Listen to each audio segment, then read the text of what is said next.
Welcome back, everybody, to another Game Vault podcast stream. I'm your host, Mark, and this is the news hour for March 31st.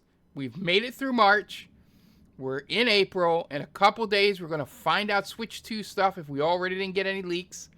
And it is kind of amazing. Back when it was first, they did the little mini announcement. I was like, that's so far away. And it's here before you know it. So just a little house cleaning up front. We will be watching that direct as close to the actual air time as possible. Me and Tom. I'm hoping for Wednesday evening. But I'm not 100% sure if we will be able to do that. So it'll be Wednesday or Thursday. We'll figure it out. But it will definitely be within the first couple days of the direct. Try our best to not be spoiled, but it might just be us commenting on things as we see it, rather than what we read. So, yeah, we'll do what we can. We'll try our best. Worst case, we'll do it. You know, if it's a short one, like a half hour, maybe we do it before Final Fantasy on Thursday. But we'll see. We'll figure it out. Worst case, it's Friday, and you see it on Saturday. But anyway, that's coming up this week. So into what I've been playing. So this week we started out with a new Should I Stream It game. We played Atom Fall through Xbox Game Pass. As the first one, which I was kind of expecting. It's the first one that we're not going to continue streaming for mainly two reasons. The game is fine. But the type of game that it is, I don't know how, how entertaining I'll be with it, and it didn't hook me to where I want to see it forward like Avowed did, and it's a resource management, like Fallout sort of, probably closer to Stalker, type game, the best way to describe it. You pick up things, you craft things. The only really cool thing with it is that the side missions, if you want to do it, you can do a thing where they just give you coordinates, and there's coordinates on your map, and you can figure out where things are by just doing coordinates like you would normally do.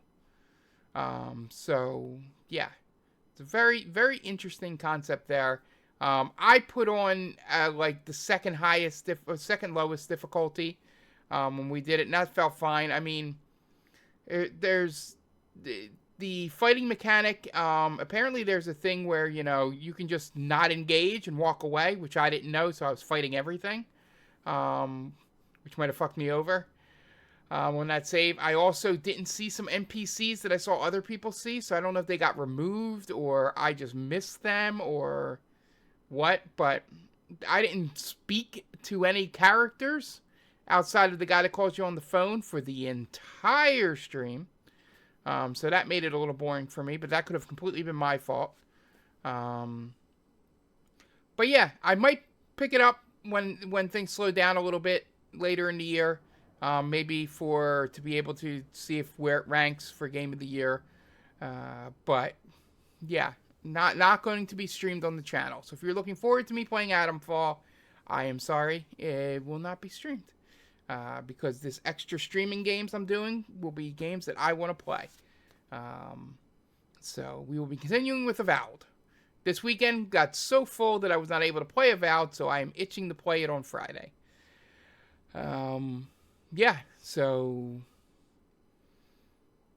maybe I'll finally have the Should I Stream It opening by April 8th it'll be April 11th.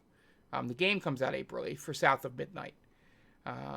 So yeah, look forward to that. So definitely next Friday we will have Avowed coming up. Speaking of new games I played, on Monday I played through 4 levels of Amagon.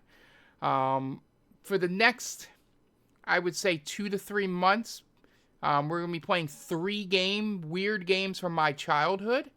because I had so much fun getting through Adventure Island and seeing the craziness that got up to, that I picked these 3 other games that I played a lot and didn't really get far in or really understand, or just maybe got bored of them or whatever.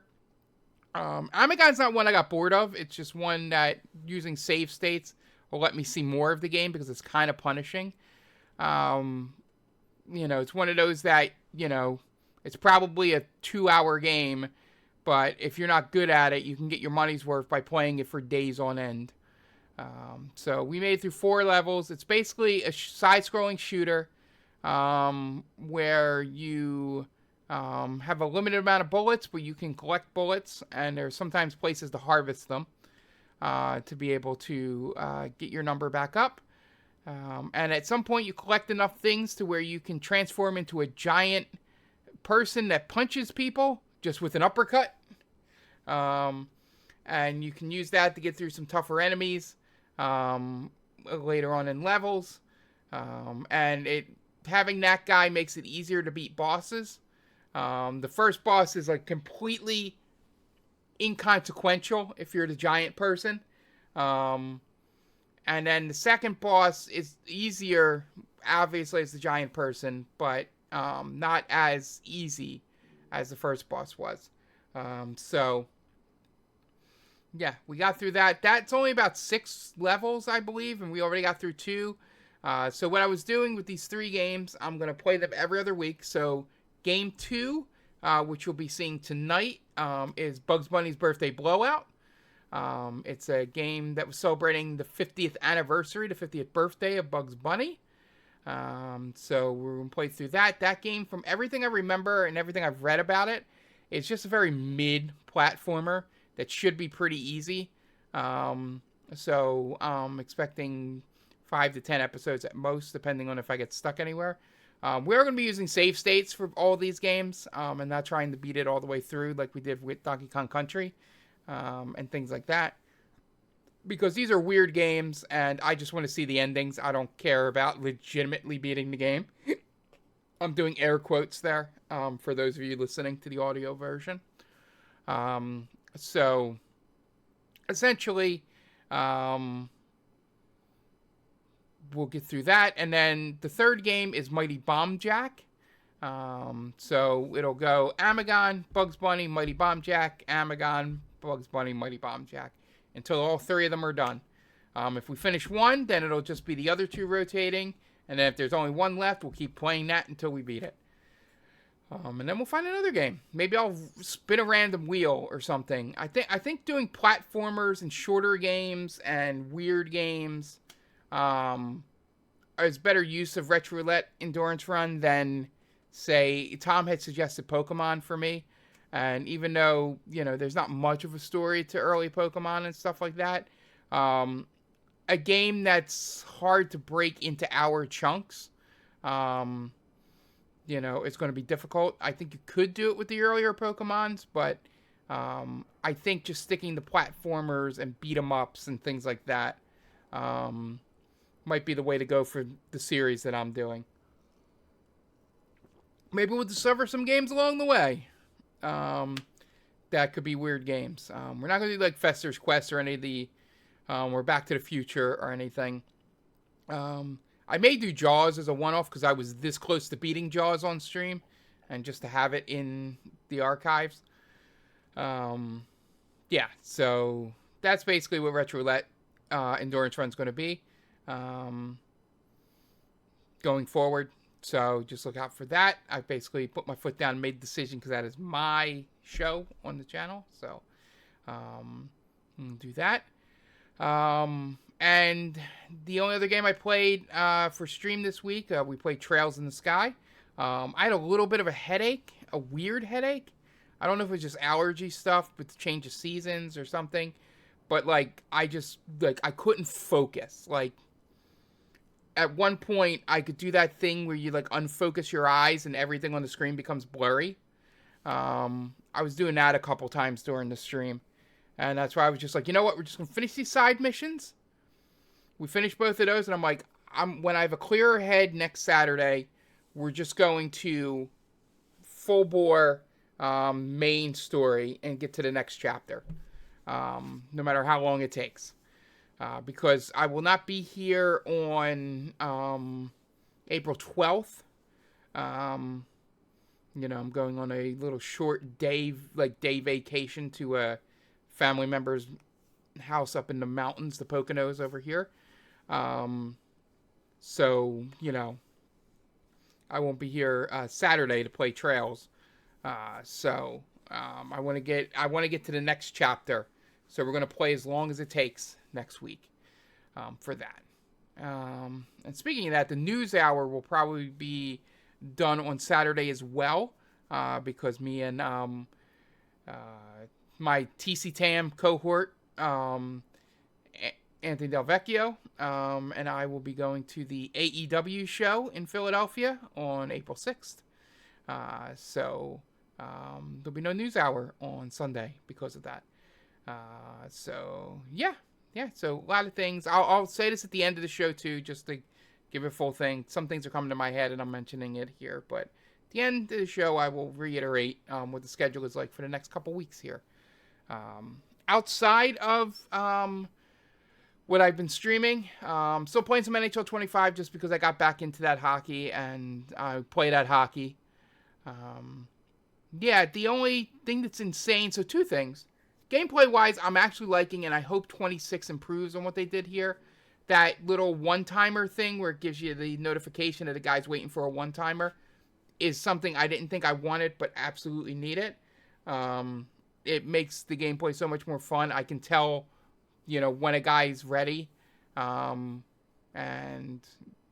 for a pass, even if I don't one-timer it, I know he's in a shooting position. So the whole offense sort of opens up a little bit to be a little bit more like hockey and not just constant breakaways or, just cheap goals and stuff like that.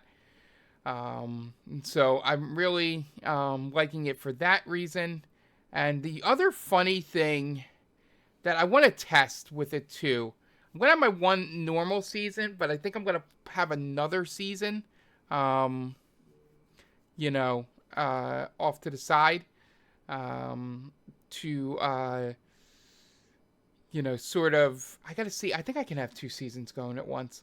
So when you set the thing for like how the sim engine works. So in this, usually I put it on high because if you don't put it on high, I've learned in other NHLs, like the leading scorer would be like, for those who don't know hockey, a good, at this day and age, over 100 points to about 120 points is really good, and that's like what the top scorers should be getting. And if I didn't set it to high in previous NHLs, they would barely get over 80 points. Like the best players in the game would barely get over 80 points. So if I played a season to where I could score goals and play well, my guys would be like the top 4 scorers in the league because I get a lot of them to 70, 80 points, and then my top scorer would be like 115 points and be like far and away the best player in the league. And that just became unrealistic. So 25 does it in the other extreme, to where I put it on high, and it just became comical that I didn't change it. But I set it on high, and now we've had 4 100-goal scorers in the league, 2 110-plus goal scorers. Nobody... This is the insane part. Nobody has beaten Gretzky's record for points in a season yet, despite the fact of how whacked out this sim engine is. For those who don't know, Wayne Gretzky had 212 points in a season. Even as whacked out as this stuff has been, nobody has gotten over 212. Gotten a bunch of 200 people, but nobody over 212. There's a guy currently that's averaging like close to 3 points a game in the current season I'm in. So he probably will do it. But it's just insane. It just shows you how crazy that one season Wayne Gretzky had. that even a busted sim engine can't be better than it. And nobody's reaching, like, I don't know if I just got to sim like 10 years for some rookie. But none of the rookies are doing ridiculous things. So I don't think, even with the busted sim engine, I don't think anybody's going to break Gretzky's record for points in a career. We have a couple thousand goal scorers for their career, so the goals record was broken. But it's just funny for somebody that loves hockey, and maybe people that love hockey out there. They went in the other direction in terms of it's just now busted, but it's funny. It's busted in a funny way. So I keep playing with it. So hopefully they fix that and kind of find the middle ground where, like, when you're in high sim engine, it's like 120 to 150 is sort of where people usually land. Not constantly having 7 players challenge 200 points, which didn't even happen during Gretzky's heyday. But anyway, yeah, playing that. And one other thing I picked up, haven't played much of it, but I think I mentioned it last week. I'm probably going to play a little bit of Death Stranding, leading up to Death Stranding 2. I watched through a full playthrough of it just to remember the story, and it's got the Kojima stuff where it's batshit insane, but there's so many touching moments in it. Like, the entire end of the game had me in tears watching it. And it was because it wasn't anything crazy going on. Like, all the crazy stuff had happened. And it was just the true story of Sam. Like, where Sam comes from, what happened to Sam, why Sam is the way he is, how all the characters you've met in this story fit into that, and what he's going to do with his BB on his chest. Try not to spoil it for people that play Death Stranding. But that whole 3 hours at the end of the game after you beat the final boss is so good. In a really, really good way. I mean, they still say ridiculous things because he has ridiculous terminology, but the emotional grip of the story is so good at the final end. In the final, chapter. And you wouldn't know that by how people clown on the game. But, and the thing is, the first 3/4 of the game are kind of insane for what they are explaining or trying to set up. As Jeff Gerstmann once put it, it's a lot of the early stuff just sounds like freshman philosophy in college while you're sitting with your buddies, smoking weed and just coming up, man, what if the internet was powered by the realm of the dead, and just crazy stuff like that occurs in that game. But yeah, that, if you make it through all that, you are rewarded at the end with some of the best storytelling I've seen. And just being able to tie everything together. So I'll let you know how the director's cut is. Doing some of the extra missions there. So yeah, so that's about all I've been playing. We have South of Midnight coming out in a couple weeks, and then we have Quite Obscura, Expedition 33, which may end up being alternating Saturday and Sundays with Avowed, because I don't think I'm going to be at Avowed by the time that comes out, because I lost an entire weekend this weekend. For playing that game. So yeah, that's about it. I am pumped. So let's get on to the news. And the big story of this week. Nope, not the Nintendo Direct. Not any of the other stuff that came out. Not the stupid stuff Neil Druckmann was doing with The Last of Us, which I love you, Neil. I love The Last of Us. I love the TV show, the games. But dude, can you just shut up for a little bit, please? That's my Neil Druckmann rant. Just please. Seriously. Go play Intergalactic. Go develop that. And just please. I did not need to relitigate Joel's choice at the end of the first game. And what's going to happen in this, whatever. Anyway, that's not. The big news is that Game Informer's back. Yeah, so Game Informer, which GameStop just closed basically without warning back in August, I believe. Yeah, August 2024, is back, and all 100% of the people that were employed at the time of the closure are back. They got the website back, and they were reviewing games while this thing didn't exist. So there's all back reviews. They did a Game of the Year 2024 stuff. It's really wild if you go there and sign up for a to become a member there for free. All the stuff. I think they were able to get everything back except I don't think the YouTube channel came. I'll look at this real fast. I don't think the YouTube channel came back with it.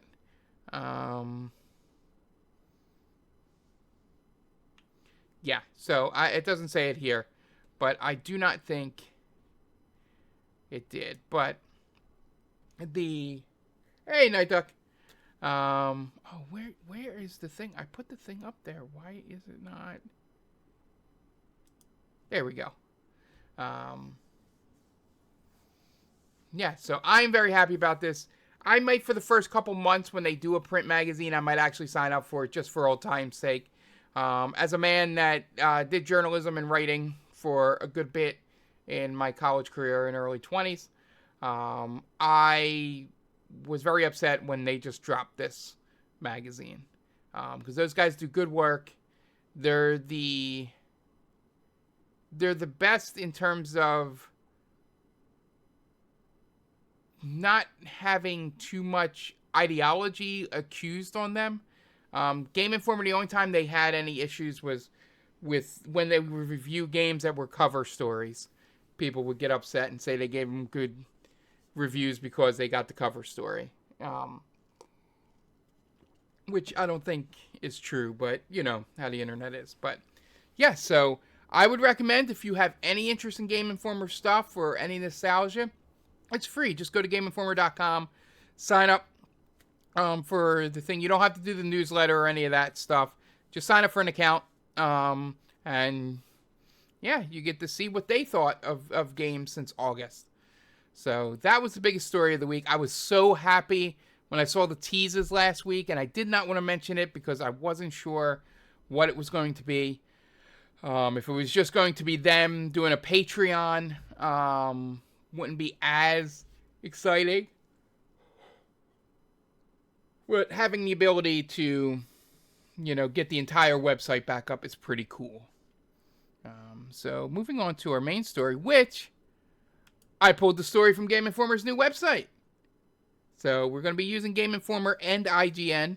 I just got kind of mad at IGN for all the dumb movie stuff that would be mixed in with it. So they did the final Switch 1 Direct this week. And basically I'll just go through the games here. I'm going to have my video reaction to it. Will be up on the YouTube channel a little bit after this. So you may see that before you see this. But yeah, so we have... they showed off a little more Dragon Quest 1 and 2 HD 2D. Still say HD 2D was a better choice than Pixel Remasters for the Final Fantasy series. And no sleep for Konami Date. Seems like a what is it? A Phoenix Wright sort of solving crimes, but also or solving like mystery, sort of investigating, and there's choices at times. I think I saw. It seems interesting. Seems part of a series that I don't know much about. Probably won't pick it up at any point, but it did pique my interest a little bit with some of the things in there. And I'm going to flip back to the, so I can see the chat here. Rado? I'm gonna go with Raid Owl unless if Night Duck hears me, he can correct me. It's a remaster of a 2006 PlayStation 2 game. It is from Atlus, so it's got all of your Persona SMT sort of monsters in it that you can summon to help you defeat the enemies there. Yeah, it's basically, in that vein. If you like Atlus games, there's a chance you might like this. I don't know. I've never played it, so I'm just saying, like, I've tried some of the SMT games, and they didn't catch me as much as the Persona games did. So, I'm gonna give this a shot. But we'll see. Probably not stream it or anything, but yeah. Shadow Labyrinth, which is the Pac-Man game, or the weird take on Pac-Man. That is coming July 18th. Patapon 1 and 2, which is a game that I've heard a lot about, mainly because I believe Greg Miller from Kind of Funny sort of talks about this game a lot, but I've never actually played it. I don't think I'd be any good at it. It's a rhythm game, essentially, where different kind of rhythm, like button presses, make the things do different things, or the little Patapon things do different things. So, yeah, I don't think I'd be any good at it, but I'd love to watch somebody play it. Story of Seasons, Grand Bazaar, very much felt like a Roxy game. It's a very cute, very, farm simulator, life simulator-esque.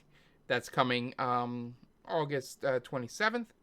The Patapon 1 plus 2 coming July 11th, the same time as Tony Hawk 3 plus 4. Metroid Prime 4, still...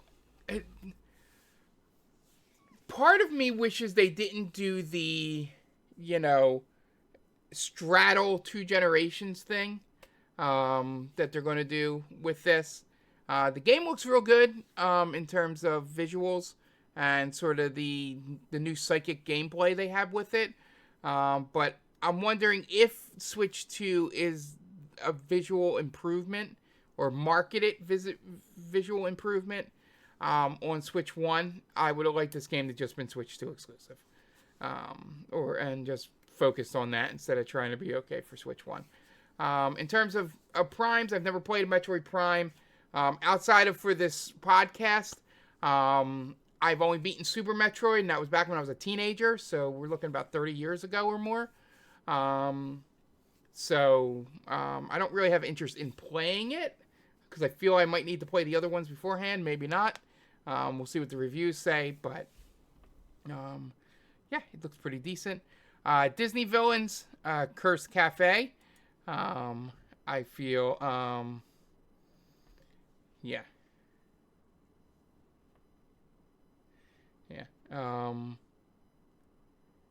Yeah. So, Villains Cursed Cafe, I feel that, if it feels like a game Tom could pick up to play with the kids and with his wife. Very, very cutesy in a Disney way. And it is available, now if he wants to grab it. There. Witchbrook. This game seemed interesting. It's about attending a school for witches. The cool thing that I saw, and I don't know how much I would be good at it, but it has the school stuff where you're learning to be a witch, and but you can do side things where you can basically have your own cart in a bazaar and sell your magic trinkets that you create. You can go visit your friends and do like a lot of that Persona stuff. Probably not the same as Persona, but sort of like go hang out with your friends sort of thing. So interesting. I don't know if I have the time to jump into a game like that. But yeah. Yeah, so pretty cool concept there. The Eternal Life of Goldman. Yeah. And I love that it says it in here, because you'll hear on the video, he does a move where he jumps on top of their heads and sort of pokes them with something, and I'm like, that's just DuckTales. So I'm glad to see that Game Informer also picked up on that and says that it's clearly inspired by DuckTales, because all the action sequences very much felt like that. The Gradius Origins collection seems like a pretty robust collection. I make a joke on there because of the way they announce it. It's like, oh, this game, and then Salamander 2! And I'm like, oh no, yay! I didn't think they'd do it. And then the big thing is that they're making a brand new game, Salamander 3. That's coming August 7th. If you're into those bullet hell, vertical and side-scrolling shooters, this will be available for you to check out. Rift of the Necrodancer here. Look, everything I've seen of this game looks really cool. I just don't know, again, I'm very picky about rhythm games because I don't think I'm that good at them. But the fun thing here is, outside of the normal stuff they're doing some pretty cool DLC. They're doing some stuff from Celeste. And it looked like they might do something from Pizza Tower in there as well. I think the DLC stuff, because Cryptid and Necrodancer had the same, long tail on the game by doing that stuff. Big day for amphibian enjoyers. That's true. Yeah, the salamander joke. If even if you don't have any interest in, I have not. That's what I mean. Like, they did some really good DLC on Crypt, that I do want to check out, mainly the Zelda stuff. So Rift should be the same way, before, music rhythm games. But yeah, going back to it, watch the Gradius Origins thing. Just the way they announce it is just ridiculous. And it's just funny. And then, as you can see at the bottom there, we have Tamagotchi Plaza. That comes on June 27th. Pokemon Legends Z to A is a very interesting take on Pokemon. I don't think there's any gyms per se in it, but you basically rank from Z to A and sort of, I guess, uncover secrets along the way, for your with the storyline here. And yeah, I think you get a wish at the end or something, they say. The funny thing is, so they announced like it's a day-night thing where daytime is where you like collect Pokemon, and then nighttime is where you battle people to go from Z to A. So the daytime, they're like, oh, you go into these zones where the Pokemon live free in the city, even if they're wild and don't want to be tamed. They're free to roam in here in these closed off things of the city. But you can go in there and trap them in your little ball prison and take away their freedom and make them battle other things. It's a couple times in the presentation here. It's just funny. It was unintentional, but it was just, they live free as wild Pokemon here within the city. Yay! Let me go inside and capture them in my little tiny ball prison. Yeah, as Tom says, I'm seeing that with some other game series too, where it's just like, yeah, I'm not the audience anymore, for that. But yeah, the core conceit of Pokemon Legends Z to A is good. I like the idea of battling and going up a ranking system. I know that sounds very basic and all that, but I like that idea better than gyms. AZAB.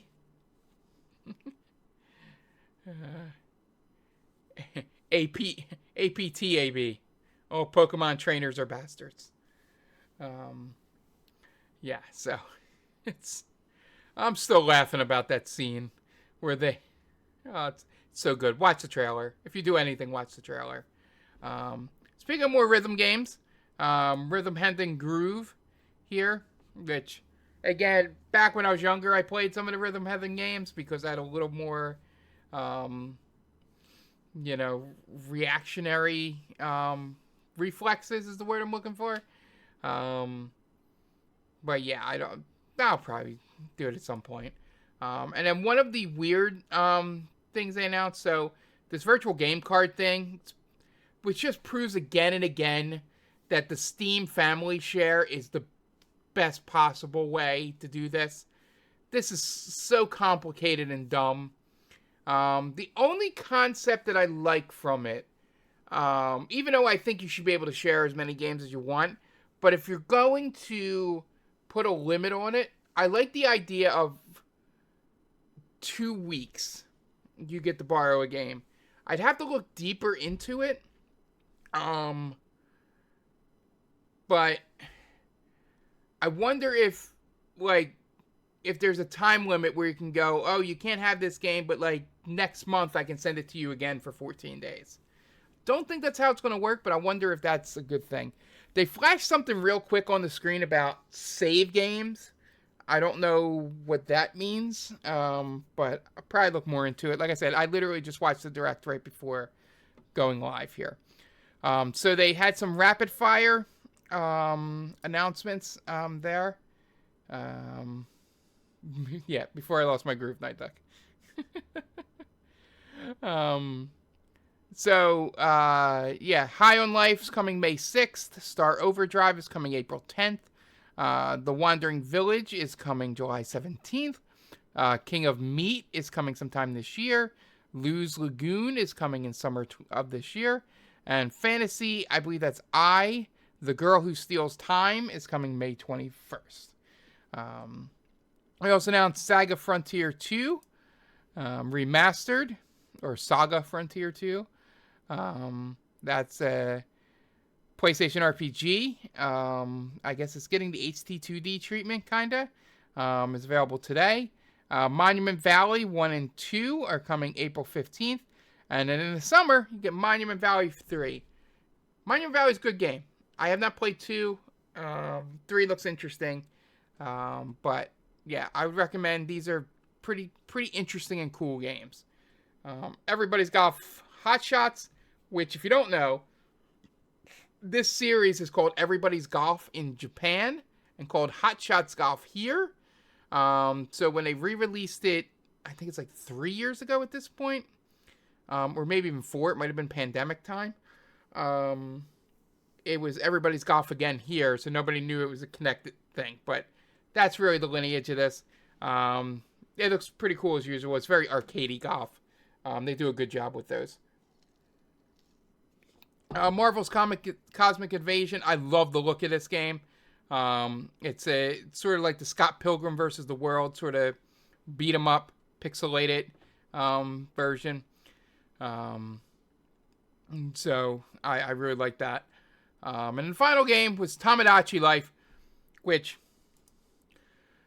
guys, why are you bringing back Tomodachi Life before Wind Waker HD? I mean, at this point, I'm just gonna start taking it personally. It better be there Wednesday. There better be an announcement of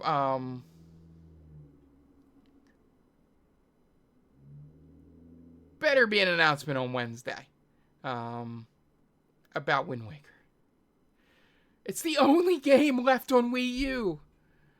Oh, God, I hate doing this all the time. Okay. All right, and reversing into chat.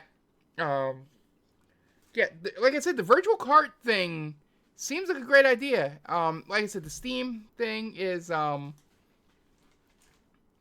the better version of it. But yeah, with that, the whole concept is pretty decent. I just got to see that lending for 14-day thing, if it's something you can repeat monthly, or if it's a one-time deal. So I think that's the only downside to it, is if it's a one-time thing. But Yeah. And then the final thing, which will lead into our next story, Nintendo announced an app, Nintendo Today, where they give you news on Nintendo games. And you can get notifications on it. You can have Mario tell you what day it is, and stuff like that. So, it's a pretty cool concept. It's a way of getting news to the people in the way they want it, instead of, filtering it through people. Which leads us to Nintendo used its new app to announce that a live-action Legend of Zelda movie is coming on March 26th, 2027.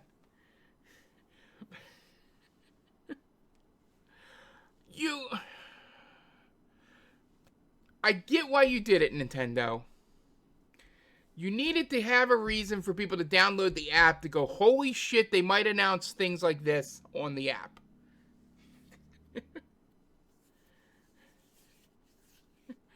I agree with you, Night Duck.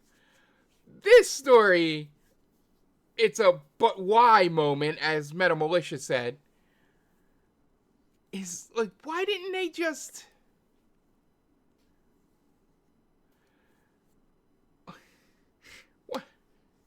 Why didn't they just put it in the Direct? I mean, oh, Nintendo, I swear to God. I just don't get you sometimes. Like, I will say this from a marketing standpoint with the new app. Dropping a big story like this in the app is essentially in your head when you're sitting in a marketing meeting is going to go, this is how we get them to download the apps. We make them think that big stories like this are going to drop here exclusively. Will it happen? Who knows? It's the old Vince McMahon concept of every so often I'll have a title drop at a house show. And I'm going to get to Night Duck's comment in a second, which is my second part of this. It's the old Vince McMahon thing of we'll have a house show title change randomly every 3 to 4 years, but it can happen, so you better buy your house show tickets. You might see the WWF title change. That's very much what this felt like. And the nefarious part of this, as Night Duck so finely points out, and I will read his comment for those listening on audio, the app is basically to harvest your data and to get people to read their version of stories instead of any potential objective coverage, which is the bad side of this. 100% true. Like I said in the beginning, I can see why they want to do this. They've had so much success with the directs. Why not do this? I still don't know why they didn't put this in the video direct. I guess maybe it'll have more at Summer Games Fest or something. I don't know. But yeah, there's going to be a live action Zelda movie for some reason. And Chris Pine's going to be Link. I don't know. Moving on. To an interesting thing I saw. I don't know exactly how, I was trying to interpret this, but the Nintendo, Microsoft, Sony, and other companies announced accessibility tags are coming to games.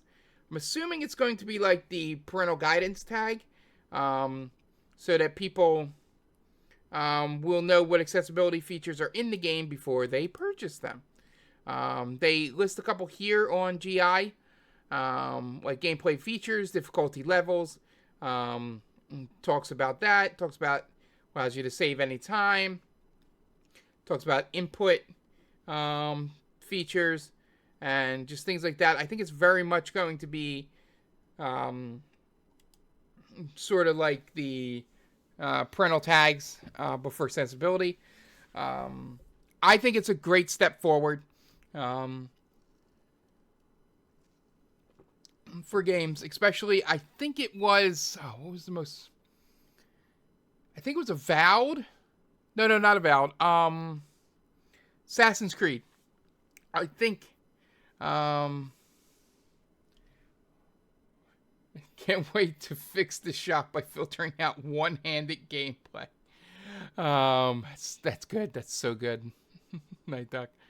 Um, I think it had a colorblind mode, kind of, but it wasn't for the most important thing that colorblind people would want, where it didn't change the color of the indicators for when to dodge and when to parry.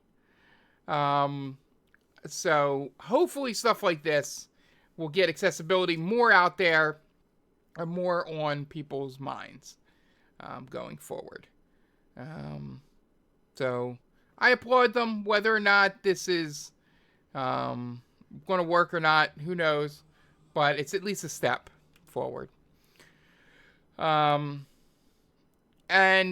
speaking of new systems, this is basically like, I guess, the story, and it's the only reason I wanted to pull it. Witcher 4 already basically announced that the trailer they showed you was done on graphics card hardware that was not out at the time, which ended up being the 5000 series cards. So why would they try to put that game on current consoles? Like, no shit, The Witcher 4 is targeting PS6 and next-gen Xbox games, and probably won't be out until those systems are out. No shit, guys.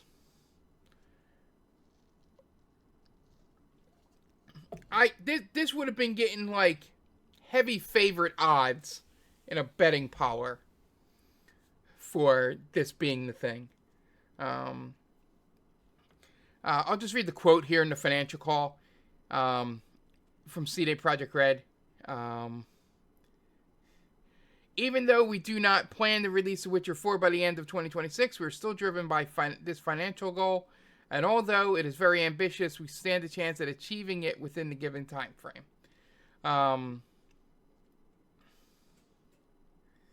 No, I know we're not ready for, like, we're probably not ready to buy new consoles, so probably do the best we can with our PC setups to play Witcher 4, which isn't probably going to be good enough, but like I said, this is the biggest no shit story I've seen in a long time, so that's why I had to pull it. More positive video game news. At least, again, just like the accessibility, it's another step in the right direction. They have a first industry-wide video game union, the United Video Game Workers, and part of the CWA. Good first step. I don't know if it solves all the problems with the layoffs and all, but, you know, yeah, just,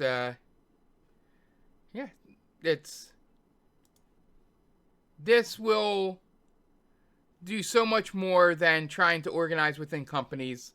It at least gives, from what I understand, I've never been a part, I've never been as an adult part of a union. So I don't know the exact details in and out, but what I've heard people talk about with this United Video Game Workers union is that it's more akin to SAG than like your auto workers union sort of thing. Or maybe they're the same thing. No. Funny story. So when I worked as a teenager at Super Fresh supermarkets, they made us essentially, I don't know if we legally could join it. Like I said, don't know much about unions, but the local union, Local 1776, which is pretty funny for Philadelphia, for supermarket workers or like workers in that field. Like we had to sign papers and stuff with them when I worked at a supermarket at age 17. So technically I was in a union. I don't know why. I mean, unions are great for the most part. You know, all the good outweighs any bad they could do, in my opinion. In this sense, I have a lot of family members that are strong union people, and have helped them being in a union for their whole lives and stuff like that. But I just don't know the ins and outs or talk to them much about it. But yeah, I think for any industry, video game developers need this because there was no protection for them. They could do the best job ever done at the company, and the company makes the most money it's ever done, and they go, you know what? We're laying it all off. We're going to bring in new people that are cheaper. And it's just like, what's the point of doing a good job if you're just going to get laid off anyway? Yeah, exactly. Yeah, exactly. That's the point. Like, for any one or two things that could be cherry picked that are bad for unions, it's not even worth it, you know. And especially like I mentioned in the video game industry, it's worse there. Now, did my 17-year-old ass need to be in the local 1776 union when I was a part-time teenage worker at Superfresh supermarkets? Probably not. But part of me thinks they wanted dues. That's why they were making us sign up for it. I didn't work there long enough for it to become a factor. But I respect all of it. But it just made me laugh to where I'm like, I've never been in union. Wait a second. I actually think I was. But yeah. This is the second best news of the week from my point of view. Outside of Game Informer. And speaking of things that Game Informer used to be involved in, GameStop plans to close a significant number of stores and then invest in Bitcoin. If you would have told me a year ago that Game Informer could quite possibly outlive GameStop, I would say no, because if GameStop goes down, Game Informer goes down. I think we're very much in a situation where that can happen. That Game Informer will be around longer than GameStop, which is wild. So enjoy going into crypto, my friends. Yeah, it's just, last time I was in a GameStop, it was all full of pop figures. I bought a bunch of them, to be honest, for Kitty Ashcat, because she's really into Demon Slayer, and they had the entire cast there, like, on sale. And I just grabbed, like, $60 worth for her Christmas presents. And she still has them stacked in her room, so. Oh, the last thing, that was the last thing I bought at GameStop. So, it's still wild to me that this company got saved because of a meme stock. Yeah, exactly. It's like what Blockbuster became. But yeah, it's just wild to me that Game Informer might outlast it. Because GameStop got saved as being a meme stock, and then didn't take advantage of that, and just have made every stupid fucking decision since. So, speaking of people that make stupid fucking decisions in their lives, Bam Margera will be in Tony Hawk's 3+4, because Tony Hawk, while Bam might be a shitty person and have made a lot of shitty decisions and hangs out with shitty people nowadays, I gotta go with Tony Hawk for going, my dude, he's in the game. He's a big part of what that was. Just put him in the game. We'll give him some we'll write him a check, and the fans will be happy. It'll hopefully help Bam. Just kind of trying to be a nice friend. But yeah, it's hopefully they don't do it where he becomes the focus and he's just a character you can play. So, for those of you worried, Bam Margera, local boy, got lost in the woods one time, is going to be in Pro Skater 3+4.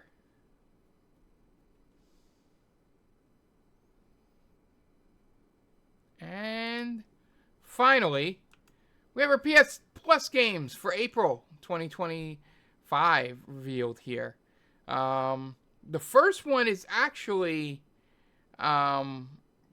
pretty decent.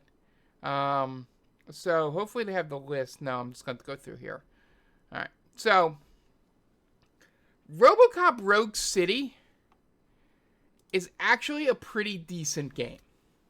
From everything I've heard, people are like, you know what?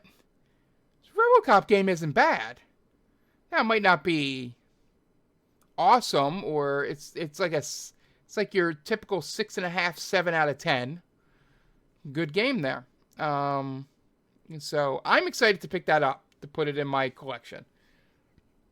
The other one's the Texas Chainsaw Massacre game that was sort of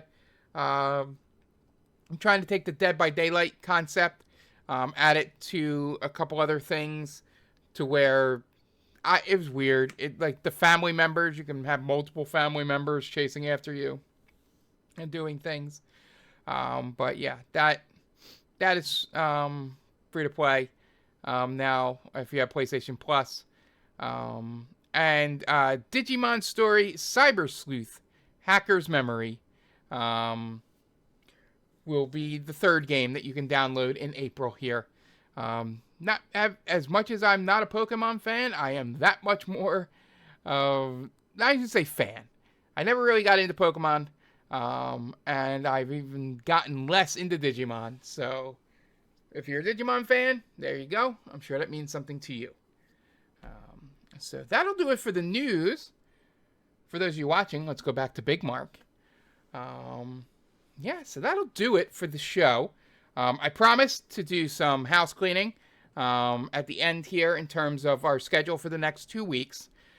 So tonight we will be playing Bugs Bunny's Birthday Blowout for the NES as part of my trifecta games for Retro Roulette Endurance Run. So we'll be playing through that. And then Wednesday, Thursday, or Friday, me and Tom are going to live stream the Nintendo Switch 2 Direct. We're hoping for Wednesday so we can get as close to the actual release date as possible. But it might be sometime in the next couple days after that. But we will definitely have a video out on that. Whether it's recorded or streamed, we'll do something. Thursday, we'll be back with Final Fantasy VI, and this time we should be able to go longer than an hour. Yeah, we should be able to go longer than an hour this time. We're getting to a good point in the beginning part of that game, which I'm excited for. And then Friday will be Avowed. Saturday will be Avowed and Trails. And the News Hour, we'll be doing two of those or three of those things, whatever. Maybe I skip Trails. Or maybe not. We'll figure it out. But Saturday will be pretty packed for me. And then Sunday, nothing on Sunday this Sunday because your boy is going to AEW Dynasty in Philadelphia with TC Tam's own Anthony. And then we'll be back on Monday with Mighty Bomb Jack, the third game of the Triumphant for a Retro Roulette Endurance Run. Thursday for Final Fantasy VI. Friday for South of Midnight. Nothing on Saturday because I will be out of town. Sunday for News Hour. If anything changes on that, I will know more when we speak that Monday, the 6th, I believe, or the 7th. We'll know more at that point for that. Yep, and then we'll be getting pretty close to Claroscura Expedition 33. I'm playing through that, and then one of the Should I Stream It's after that should be Doom, which I know Goat is playing. We're going to be playing. I may just play it once, and just to show it off for you guys, essentially, because I will have a game coming up in a month at that point in Death Stranding 2 that I will be streaming as well. So, yeah, so just look out. We're going to have Avowed and a bunch of games coming soon. So, and also keep an eye on the YouTube channel, because if there's things I want to react to, I put exclusive videos up on there, like the Switch Direct from last week. Should be up there as well after this. Sometime, if you watch this when it drops, it'll be coming soon. If you watch this randomly throughout Monday, you might be able to watch both back to back. So, yeah. So as always, thank you guys for joining me. We'll see you tonight if you're watching this on YouTube or listening to it for Bugs Bunny's birthday blowout. Thank you again, Goat, Metal Militia, Night Duck, everyone else that was here, and we'll see you next week. Bye.